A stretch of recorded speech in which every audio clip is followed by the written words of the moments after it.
that means that if we can think cleverly about it, right, we might be able to go more directly.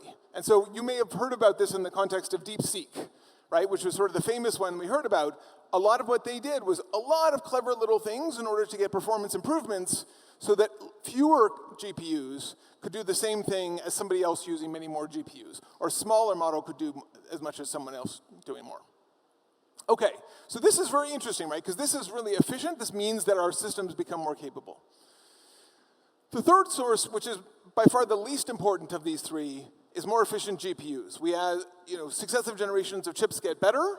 Now, this was actually the dominant way that we got performance improvements before AI, right? If people know about Moore's law and semiconductors getting better, this was sort of the dominant thing. It's interesting that in AI, it's really the third of these. It's the one that's by far the least important. Okay, so why have I told you about these different sources of improvement? Well, the big reason is because what's going to come next matters a lot whether we continue on this path of the thing at the far left or whether we go in the middle. Is it the more chips or is it more algorithms? So how does that play out? Well, if we have more chips running for longer, that means we need to scale up, right? And one of the things about getting better performance by scaling up is that every last little bit that you try and get costs you more and more to get. There's just an incredibly expensive thing. That last little bit of performance, squeezing it, takes a huge amount of processors. That means that if this is the dominant way we get, what we're going to get is very expensive AI, right? You might have systems that could cost $10 billion to train, but only a small number of people will have them, right, because they are so expensive.